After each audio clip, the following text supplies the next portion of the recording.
So thanks everyone for being a part of this session today. We are going to talk about avoiding interview bias.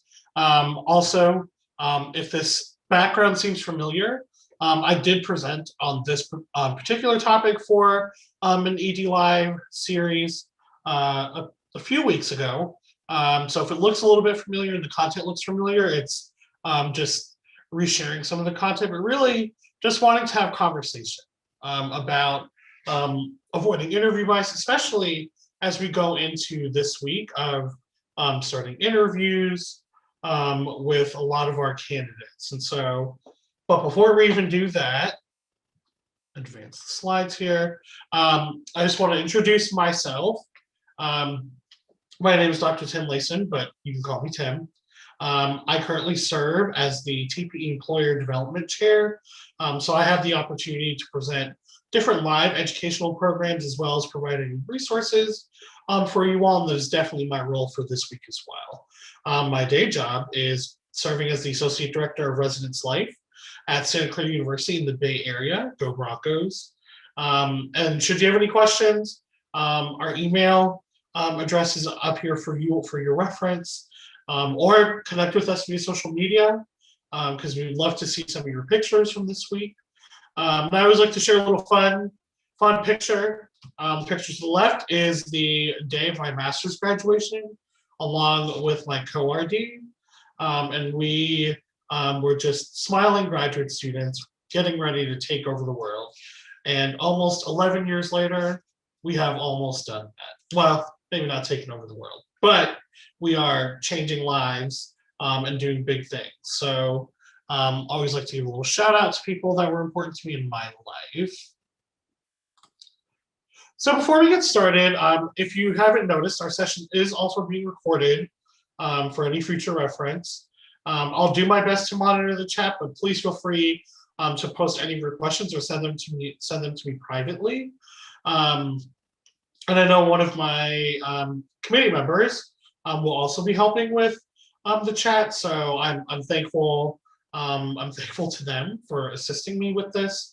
And last, I just want to have a really lively conversation because there's a lot to unpack and kind of go through when we talk about bias or any sort of implicit bias that comes into mind, especially when we do any interviewing.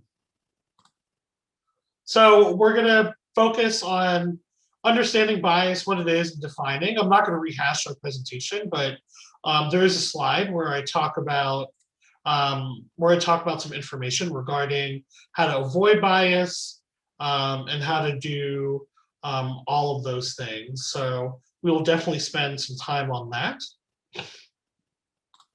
But I also do want to own, I am not the expert in this space. A lot of the information that I will share or talk through in this presentation or roundtable, excuse me, will be from colleagues who I've asked different questions to. I've also done a lot of this information gathering with consultation from my HR team here at Santa Clara to kind of give me some perspective as to what interview bias is and how that informs what we do in interviewing.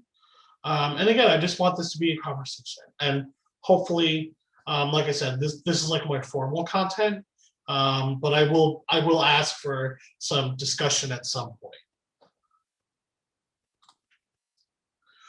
So we talk about why this is important for us. I think boiling it down is just this is part of the onboarding experience for folks, and I think we want to give candidates a sense of our institutional culture, our values and norms, and really and particularly it's helping bridge some of that distance gap between interviewing, like a candidate interviewing for a position versus the reality of the job. Something that I'm sure some of us have heard before from folks who have entered into various positions, or maybe even ourselves have had that type of reflection. I think part of understanding interview bias is giving the space to reflect, reflection and introspection to clarify goals and objectives for your hiring, and not hiring just of individuals, but of your hiring practices in general. So here's my first question. Why does interview bias occur in the student affairs search? Feel free to go off mute, throw it into the chat, but this is like the first time that we have discussion.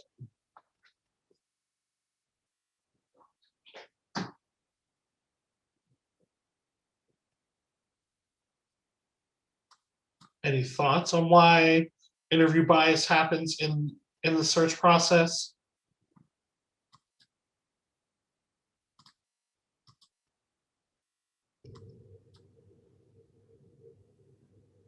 I'm happy to start the conversation if you like, Dr. Leeson. Great, thank you, Brenda. I think sometimes, well, one of the factors is just that we like to see people reflected. And so sometimes the interview bias shows up in saying, they remind me of me. And so that's why I might consider hiring them or being part of that process, without necessarily taking me out of it and saying, does that actually mean they would be good for the position? So, sometimes without even knowing that you're being, it's not like a discriminatory practice, but it is also trying to find people like us, who either maybe look like us or maybe exhibit some of the same attributes that we have, that you think would automatically fit, because if we're in it, they should be in it too.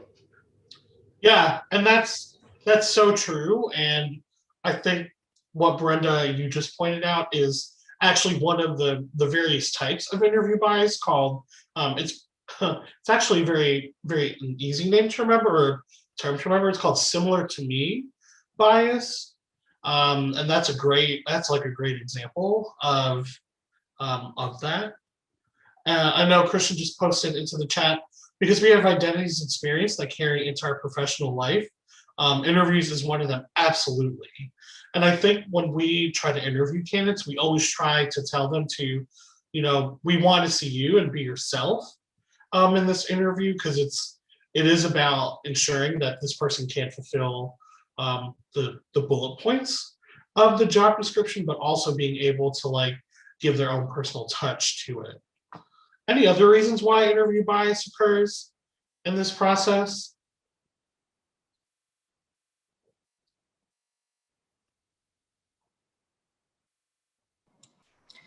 One that just came to my mind, Tim, was depending on our relationship with our supervisor or the hiring authority, we may be more lenient to follow protocols if we're good friends with the hiring authority, and or let them influence the way we are managing the search process, right? So, and like to your point, if I know person A is looking for X, Y, and Z, I then start filtering for those type of people when it shouldn't be. Yeah, and that's an interesting one. It's like a combination of what could be considered halo effect, zoning in on like one thing a particular candidate has experience in, and then rating that one thing higher or as high as every other part of the job, but not really taking into account can they do the rest of the job. And I also think, and Christian points out a good aspect of there is that power dynamics is also a huge one when we think about interviewing candidates and hiring teams. And so, yeah, that's great. So let me share some information that I got from some of our colleagues.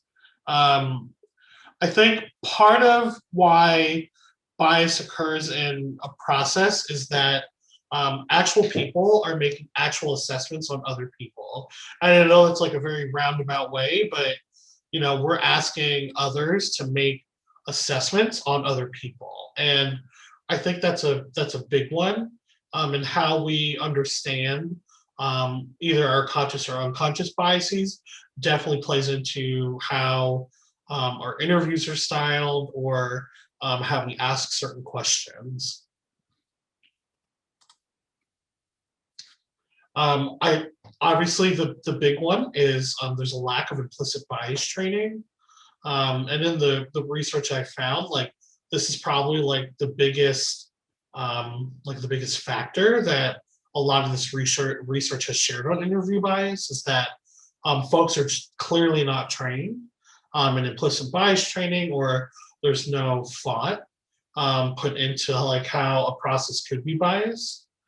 So definitely want to hear about that. We have varying definitions of experience.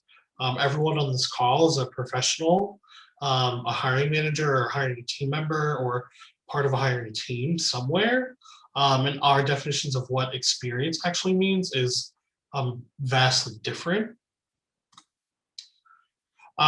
Sometimes we look for personalities to fill positions versus if the person can fill the position based on qualifications. And so that's something that's also problematic. We don't know how to create effective, efficient, and unbiased processes. Any process will have some level of bias, just like any person will. But I think part of that is being able to create an effective and efficient process that really avoids that at all costs. And sometimes speculation is sometimes the standards to understanding a candidate's intention. And I know one big form of speculation is like the term of trust your gut. And actually we'll share what the research has shown and why not like going against that phrase and using that type of mentality is actually not something we should be doing. So these are like different things that I've pulled together from either the literature I've reviewed or what folks have shared with me directly. Is there anything else that's like missing here? I know we talked about power dynamics. We talked about like liking certain people. Is there any other things that you all want to share about why interview bias occurs in the process? I just wanted to sort of build. I think it's a little bit of a combination of what Brenda and Christian were saying. I think there's we talk a lot about like culture of our office, culture of our institution, culture of right, like, and there can be a need or a desire to find people that align with that have experience that we think speaks to the culture of our campus, right? So like it can often be more than just me as a bias of me as an individual or bias of me and my supervisor are in reaction to this, right? But sort of a group think part of it too. Absolutely. And Maureen, where are you coming? Where are you zooming in from? Yeah. I work at the University of Notre Dame, so I am out in sunny South Bend, Indiana, in 20-degree weather right now. So. Thanks for joining us. I appreciate your happy to be here. Tim, I think we also have some different opinions on quality of degree programs, right? Mm-hmm. So when you're looking at applications and resumes, there are some who look at those and say, oh, that master's program isn't as good as this one, or, this person has a bachelor's with a ton of experience, but we really want that master's degree, so pass that up. And I think we really do ourselves a disservice when we just do that kind of face value degree audit. Yeah. And Savala, am I pronouncing it correctly? It's Savala. You're really close. Savala. I'm sorry. Where are you zooming in from? Also sunny Minnesota. But it's supposed to get up to 40 this week, and I can't even tell you how excited I am to have survived my first Minnesota winter. Oh my gosh. I have a follow-up question to what you just said. So whether you're on a hiring team or as a hiring manager, how do you address that when either a team member or a colleague or a partner says like, well, they went to X school for their grad program, or like X experience doesn't really count. Like, how do you address that?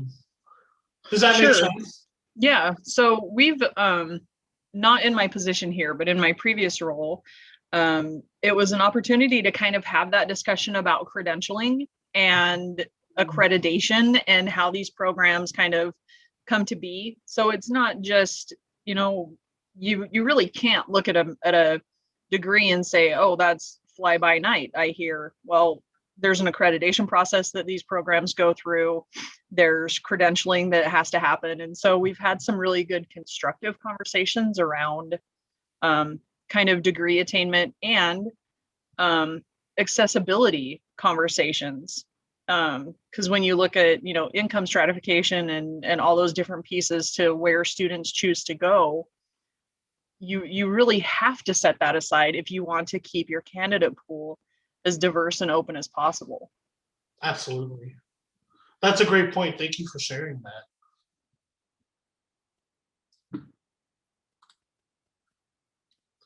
So I think part of it is understanding why interview bias happens. I also think part of it is understanding a common definition or understanding a definition of interview bias. So from anyone on the call, chat or come off screen or voice or audio, what is interview bias?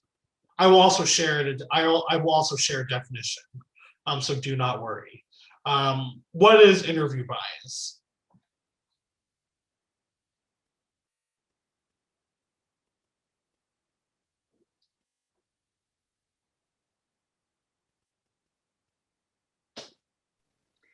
Might sort of be cheating, Tim, but it feels like it's exactly what I think it was you who said this earlier about the gut, right? Like I think the interview bias is like, oh, this I'm getting a good feeling or a bad feeling about this person, right? Like compared to it's sort of an immediate reaction to someone versus weighing in on their materials or what they're saying or what or the conversation that we're having, right? Like it's that immediate reaction to someone, I think is how I would define that interview bias. Yeah, it's sometimes that snap, what I like to call sometimes that snap judgment that happens. And I always think about how does my thought right now, this candidate that I'm talking with or interviewing with, like, does this thought actually align with what they actually have to do in their job, or is it me like a personal reaction that I'm having? Because I mean yes, that does happen, and unfortunately, I'm not perfect in any way, shape, or form, and it definitely does happen. And I think over the last, especially from when I first started in the field, I'm definitely a lot better about understanding it now and checking it when I have to, and helping teams understand that as well. Any other thoughts on what interview bias is? Thanks for sharing, Maureen.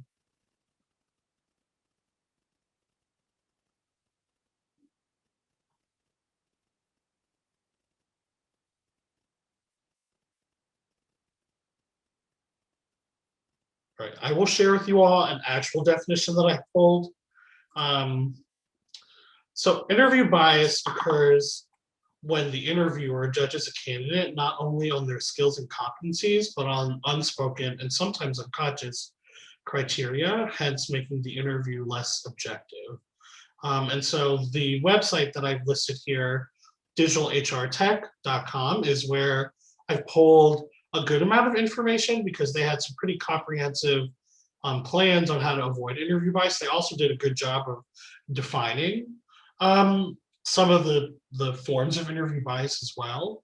But some examples to take, what like in TPE, are the candidate didn't have a good grip handshake. And I know that's like pre-COVID, because I highly doubt that a handshake may ever happen moving forward.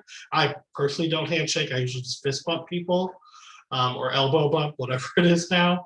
The candidate didn't make good eye contact during the interview. So thinking about culturally, like, culturally, there are some cultures where looking people, especially perceived authority figures, in the eyes is also a cultural misstep for that person.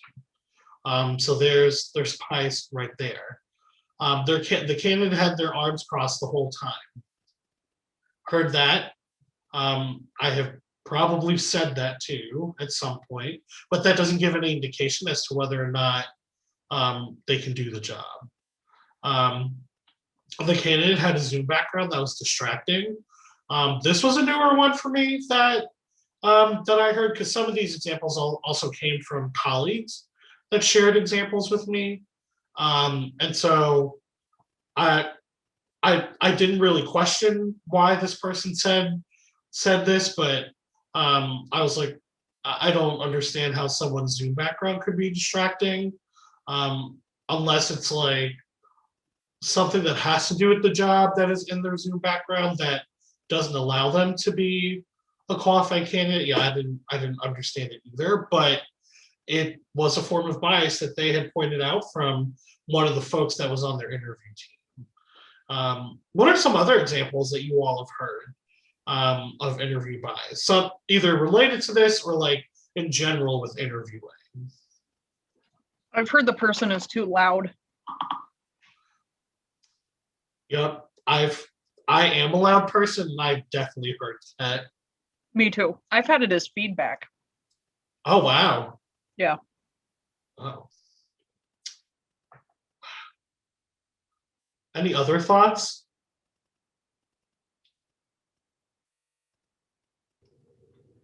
I think sometimes the physical appearance of someone, and maybe that's either in how they've shown up in their attire.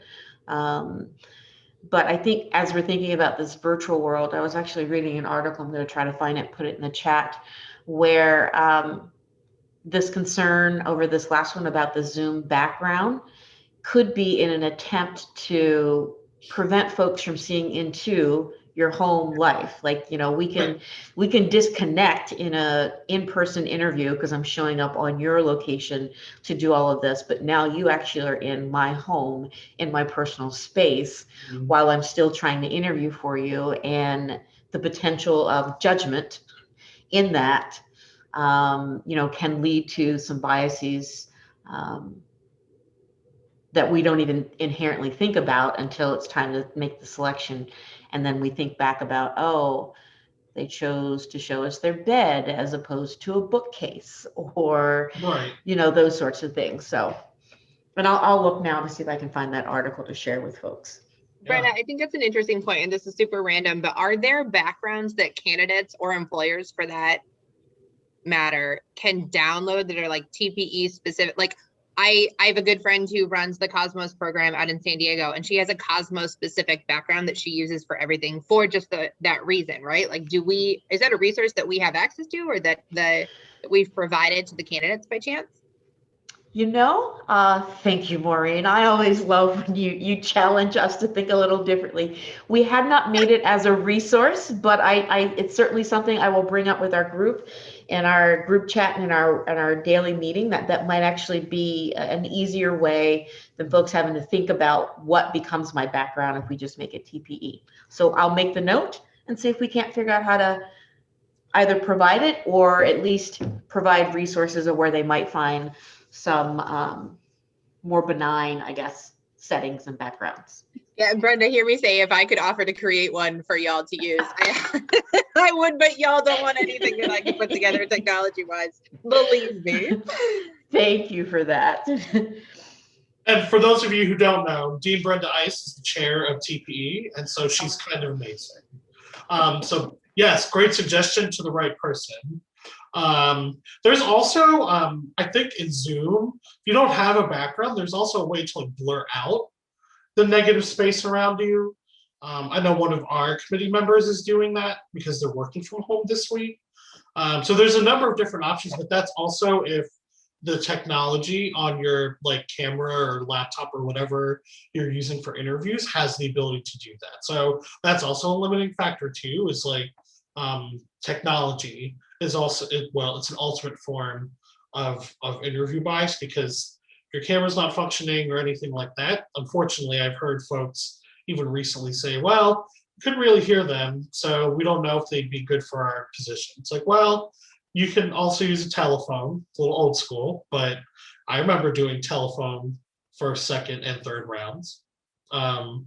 So yeah, that's a great suggestion, Maureen. Thank you for sharing that.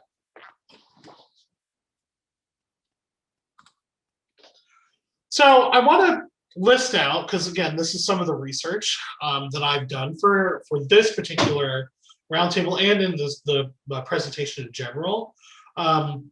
These are the different types of interview biases that, excuse me, could occur. And I'm curious, because I asked this in the actual panel, and the actual time that I did this too.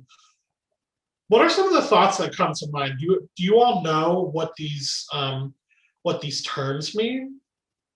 Or any of them not, or have any of them surprised you? Because there were some that I didn't know what they meant, but by the time I read it, I was like, oh, that makes complete sense as to what that term, why that term exists. What is central tendency, Tim? Yeah, let me, as you asked me, I don't have my website pulled up, so let me get that in here in a second.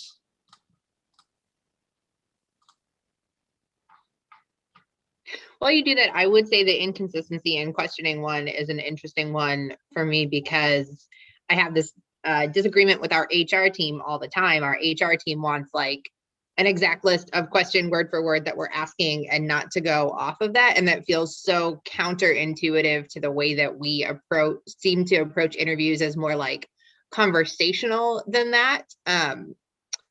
So that was my other kind of immediate thought on your biases. But I'm curious about the central tendency one. If I buy you enough time with that.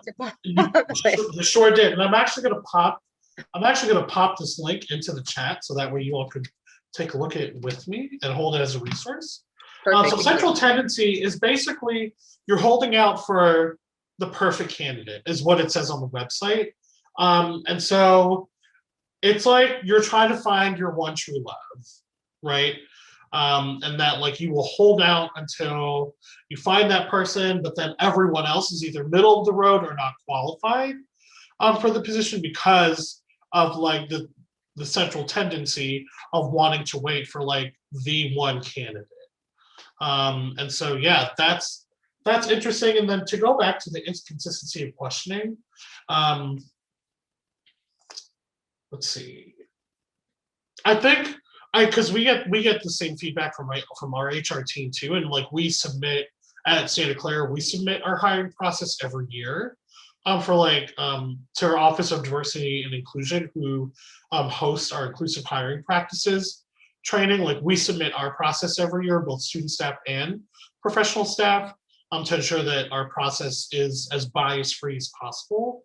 And that's a piece of feedback that we've gotten. Like, you need to ask the same question in every round. And yes, inconsistency of questioning, there should always be about 3 to 5 questions that every candidate has to ask. And then if there are specific questions for positions, then I would say those are some of the more, there could be some options there, but at least knowing that if you have to ask 2 questions from a certain round of interviewing, like interview categories, that like you're selecting from the same 5 questions each time.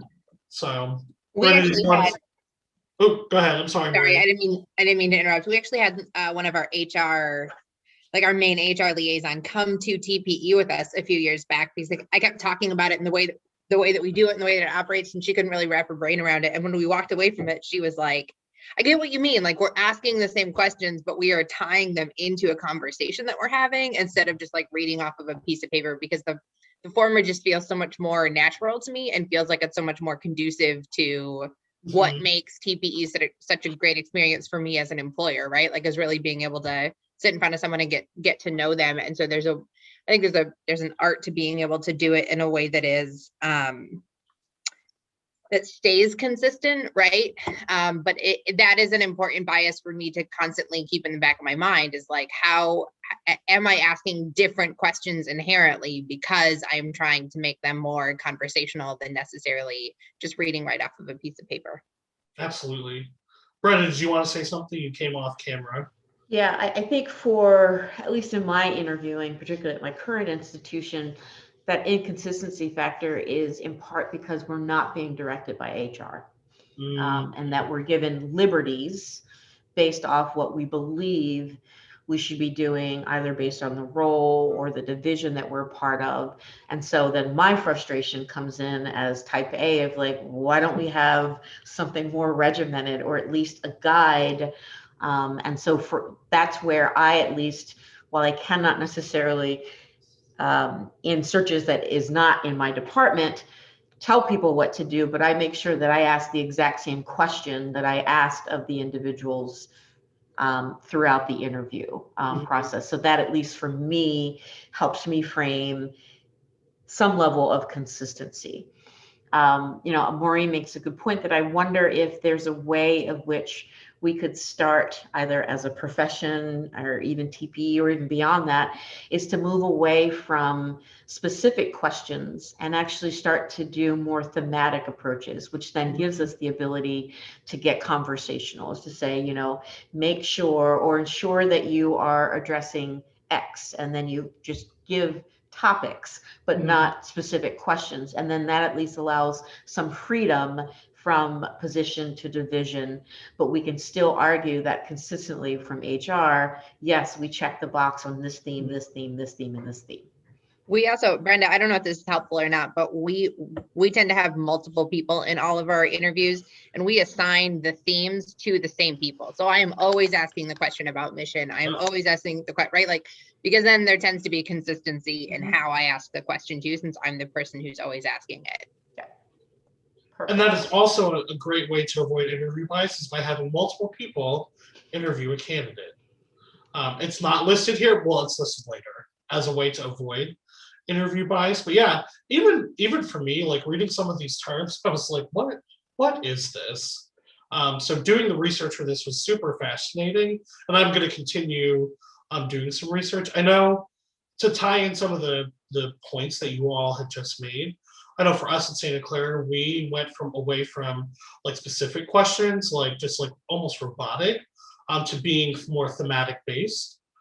So we have like different themes within the job description that we have created questions on, and that at least in the current round, the most recent round of hiring for us has been really helpful, because it lets us see like what this person's insight is in leadership. What is their understanding of integrated education, and how do they understand what it means to be a mission-driven institution while also like catering to what we're trying to do strategically within our department. And so we've gotten a lot more robust information from our candidates because we've made that switch in the last 2 years. And I think it's been wildly helpful for us at least. So yeah, lots of things to think about. And I think the other thing about this time is that we are obviously in a space of virtual interviewing, and I don't want to guess what each institution's approach is to their students coming back, or what their processes will look like. But I think it's also important to know that interview bias can still happen in any interview, whether you're in person or virtual. I think virtual does add an element of not being able to like be in the same room with that person and really like clearly understand or articulate what their answers might be, as if we were in person, because there's a third-party medium of a camera. So I think it's important to always remember that interview bias can happen in any interview. One thing that Santa Clara University is, we require folks to be trained on inclusive hiring, and we have to make sure that folks are trained in inclusive hiring every year. So our team gets inclusive training or inclusive hiring practice training as we go into our student staff selection. They do it as we go to pro staff selection. We also have very clear guidelines for our campus partners of like what to expect in interviews and what we expect of them as being part of our interview, and give them pretty clear guidelines on how to actually score someone while in an interview. And that, making sure that your teams are trained and ready to go with interviews is really important, especially if you are in like a smaller office, making sure that everyone is on the same page with interviews. And I think I just said this, being clear with expectations of all campus and external partners assisting with interviews. So my question for you all is that, I know for the immediate teams that you might serve or might work with, I think it's easier to get a hold or train them on like these inclusive hiring practices. What do you all do for campus partners? Because I think that's also important, especially if positions intersect with like multiple partners, or they work very closely with certain groups of students. Like, how do you all work with your campus and external departmental partners to ensure that there isn't bias happening in those spaces as well?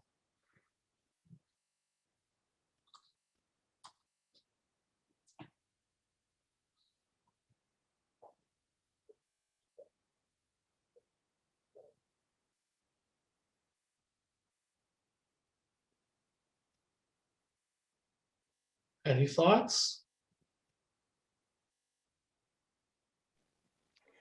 Okay, so this might this might be terrible to admit out loud, but when it comes to campus partners and external partners, I think we do a good job of making sure that like all of our constituents are involved, but I also don't necessarily place as much weight on what all of them are saying.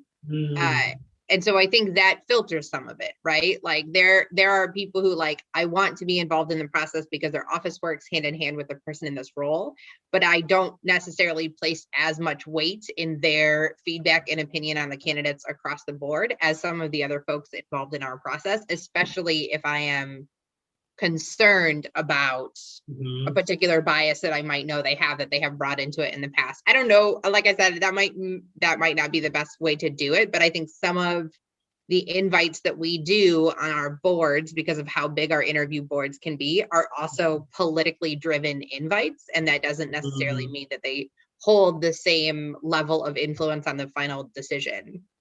I don't know. Yeah, that's a really good point. One of our for one of our final rounds of interviews here at Santa Clara for our RD position, we have live-in faculty directors, and so we have our faculty directors that ask all the time if they could just have a one-on-one interview time with candidates, and we've had to push back and say, part of avoiding bias is to make sure that like other people are also viewing this candidate. So that's why we invite every faculty director to on-campus interviews, because this RD candidate may be particularly being looked at for one or more residential learning communities, or for our potential area coordinator position. And so it's important for us to like get the diversity of thought in that room. And even though there's one community that may be looking at this person, like it's still good for us to have that thought. And to Maureen's point, like you're so right on that. Like some of the people that have to be invited need to be there from just from a involvement standpoint, just so that way there is a voice from that particular office or other campus space.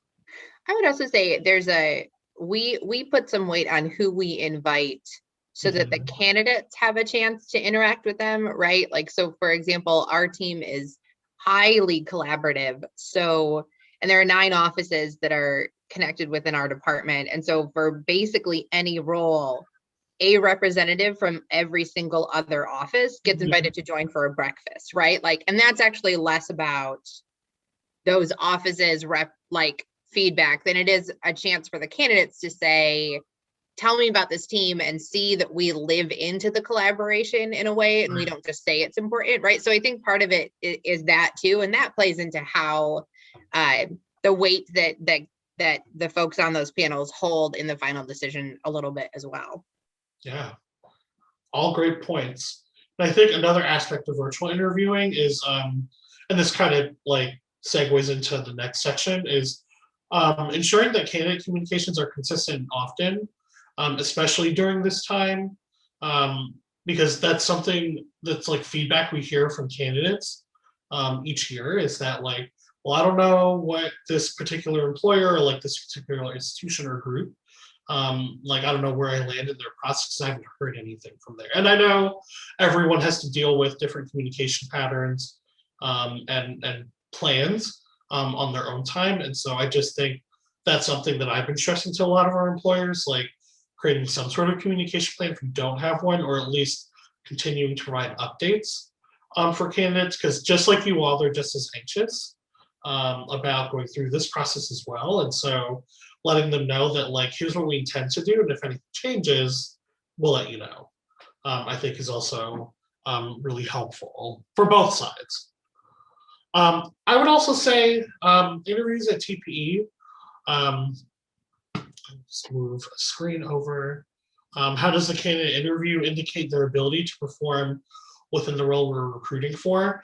This is something that every time that I've been in an interview with a candidate is something that I keep like forefront of my mind every time I go into an interview or a conversation, because it forces me to have to remember, like, I can't just like a candidate because I like them. I have to have a reason for why I think they could do the job. Because me liking them as a person should have no bearing as to whether or not they should take this role, or how they advance in this process. Like, the work that they do and the amazing work that our candidates do at their home institutions, like, should be the thing that is shining in the forefront. So I want to give some tips. Review candidate rubrics, excuse me, and clarify interviewer expectations, I think, is a really big one.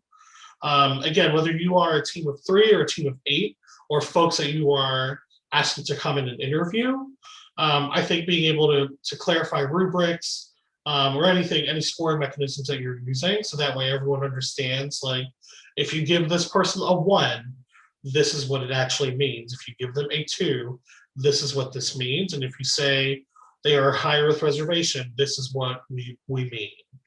I would also say, especially during TP, debrief every few hours and you review your current set of candidates to look at candidate performance. And this also ties into the third point, assessing your questions in real time, but to not make changes. I think being able to see the performance of your own process against how your candidates are performing is also a really great way of a snapshot of assessment of, like, okay, here's the trend we're seeing in this particular question. Is it truly getting at what we want, or is it truly getting at this point of the job description? And so if that question isn't performing as well, or candidates are struggling to answer it, it could be good to go back, and in the final interview, if you want to ask a question like that, you can see what that looks like and how you can potentially either rephrase it or clarify it or add an additional qualifier. And so that's why I say, and I used to do this with a lot of the teams I would oversee, is we would just debrief every like 2 or 3 hours, regardless of the number of interviews we're doing, like, just kind of check in with the team and give them a breather first and foremost. Give them a breather so that way they can do what they need to do. But also, like, look at our questions and making sure that our questions are aligning with what we're actually looking for. And then I also think review HR expectations for inclusive hiring practices from your institution. And so every institution does this a little bit differently. Like I said, in Santa Clara, we have, and I'll share the website link in here, but we have an inclusive hiring practices website that has so many resources, not only for staff hiring, but faculty hiring as well, that hiring managers also have to get trained every year, and then we have to train our teams every year. And so just making sure that you're reviewing HR expectations for inclusive hiring is also very important. And also helping your HR partners understand, like, how the style of your interviews actually happens. Because I think to an earlier point, it's all about, like, our HR partners may not actually see how an interview is conducted and, like, or how we conduct these interviews. And so they may have that epiphany of, like, oh, you are asking questions, it's just in a very different conversational format. And so I want to also highlight this. Don't use your gut. Yes, I am totally guilty of saying trust your gut for candidate assessment. And this is something that I pulled from the website that I shared earlier with you all. But your gut is simply your own biases disguised as intuition. And I remember reading that for the first time, and I was like, okay, well, so there's that. And the digital HR tech website and like some of the other research kind of backs us up of like, we shouldn't be using that as like a basis of whether or not this person can do this job.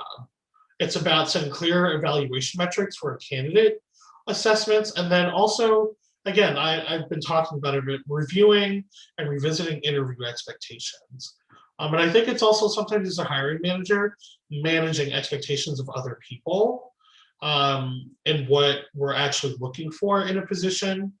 Well, and I've said this, like, you know, while your feedback is great, how does this relate to a person's ability to do a job based on the job description and based on the evaluation metrics that we have put in place for you? Like, how does that work? And so I have gotten a lot better about not doing this. But you know, after so many years, sometimes it just happens, and I really have to like snap myself back out and answer and like rethink about that question, like, how does this candidate's interview tell me how they're going to do this job? Versus like, well, using more like speculation of trusting your gut. And I think it's just an inherent bias, and I know I have to continue to own in every way, in every space. But what are some reactions to this? Or did anyone have reactions to this statement?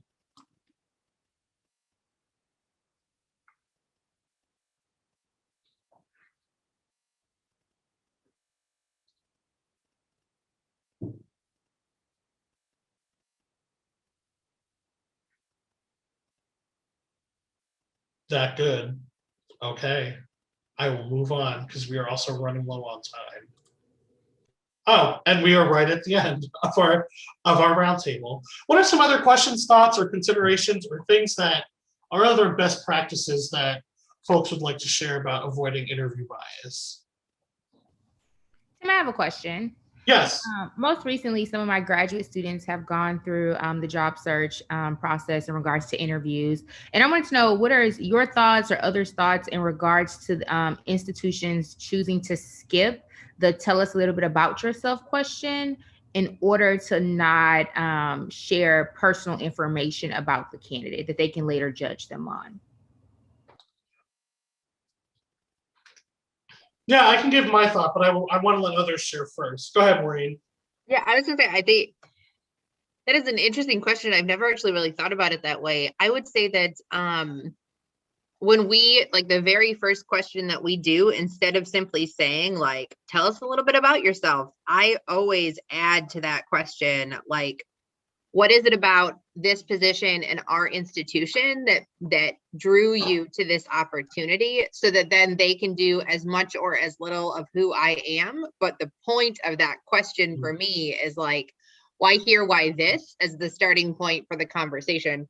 I've never really done it intentionally, but that's a great question as far as like how much do candidates feel compelled to share, and what might they share that could be used against them negatively or positively later in the process. Thank you, Crystal, for bringing that up. What I actually think about is I have started to reframe the tell us about yourself to basically say, you know, we've read through your resume, tell us something about you that isn't on the resume. And I think that is where it could very easily be someone, you know, feeling like they need to disclose something personal. And certainly it's not my intent, but I appreciate you saying it here, because now it gives me a moment of reflection to say, maybe I do need to reframe that in such a way not to make people feel like they have to share something that it wouldn't necessarily make it to their resume. Yeah, go ahead, Crystal. Okay, and I was also going to add, do you feel like you miss out on an opportunity to get to know a candidate a little bit more if you choose not to ask that question?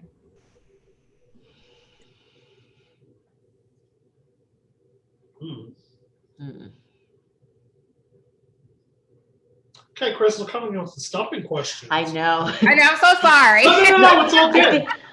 You know, I was just going to say is that I have actually had that as an interviewee and it not be asked. And I did feel some kind of way that they didn't ask that question. And I felt like, where else can I show up? And so then as a candidate, I intentionally found ways to kind of provide that personal piece throughout the rest of the conversation without them actually going back to ask that question. So that might be something, we can frame and guide candidates through. Because I've always asked it, I can't answer how to respond when we don't. No, but I think you bring up a really great point. As someone who's also had that experience, I feel like I didn't start off as strong on my interview because I didn't get to share what I bring to the table or more information about myself. And I had to find a way to kind of incorporate those things within the questions that they asked me. Well, and we're also used to that being the first question, right? Like we all have the elevator speech and the 30-second answer down of like what it is that you need to know about me that makes me unique, right? Like I can't, to Brenda's point, I can't even think about how else they do it because I've just never not asked the question. Yeah, we do a combination. We do why here, why now type of format question for like the very first question. But we've actually, in like from the metric standpoint, or like how we evaluate candidates, the very first question in any of our interview rounds is actually not scored. Because how do you score someone's like personal experience on a 0, 1, or 2 scale, or whatever scale method that you're using? But we do encourage folks to like write down some thoughts that they had gotten from that person's first question. And I think we ask it like, thank you for your interest in Santa Clara University in the RD position. We're curious to know like what attracts you to Santa Clara University and specifically the RD role. And then we just kind of leave it open for that candidate to share what they wish, but we actually do not score that very first question. Because it's trying to score like a harder part of someone's intention that's really hard to like quantitatively assign a number or like a scaling method to. And I don't know if that's the right answer either, but I know we still ask that question in some way, shape, or form. But it's just on the assessment side, we actually do not even score that first question. Just so that way we're not even leading with any sort of bias in that regard. Great question, Crystal. Or questions, excuse me.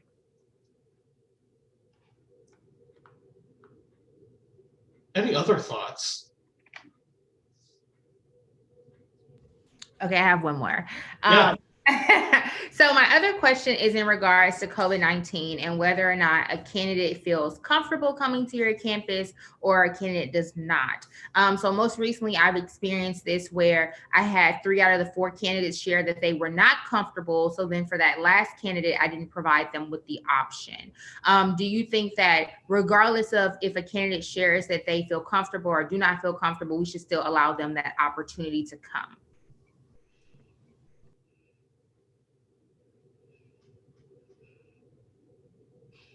I think it's hard to let one person come and the rest have to do it virtually, right? Like there's so much value in, it's just such a different experience of having someone in a room with you, right? Like, and I would worry that the majority of people on your interview panels would naturally gravitate towards that person because it's just a different experience. But even as I say that thinking through, like, if I were in your situation, I would be hard pressed to, I don't know, I don't love taking a job without seeing a campus, right? Like, let alone running a whole process without ever bringing them on campus. That's not necessarily helpful, Crystal. I'm sort of saying like that situation sucks, but I think it's hard to offer one person something that you're not offering the rest.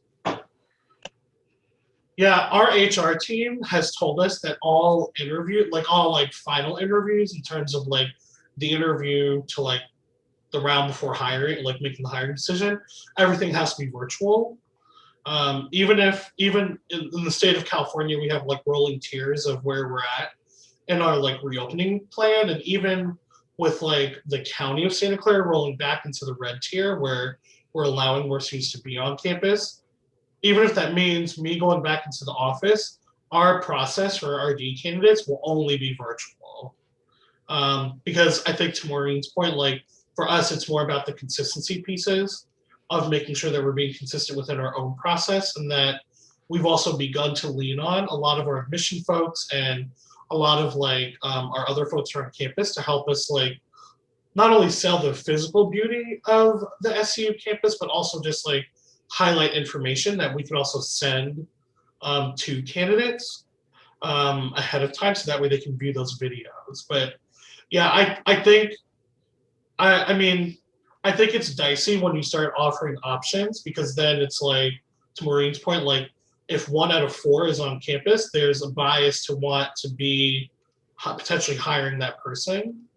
So yeah, I don't know if that even answers your question, Crystal, but our campus has made it very simple. And they're like, no, you cannot have anyone like physically come on campus. Even for our VP, even for our 2 vice president searches, like they have to do the same thing that an entry level staff member would be doing for hiring.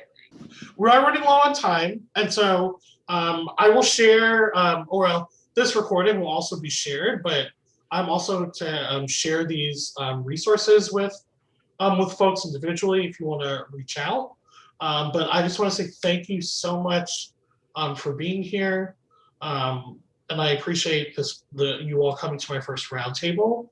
I will go ahead and stop sharing my screen. I just appreciate you all being here for the first roundtable, and please come back for the one tomorrow with what is the status of your search, and then hopefully I will hopefully I will get to interact with you all at our employer orientation that's happening later today.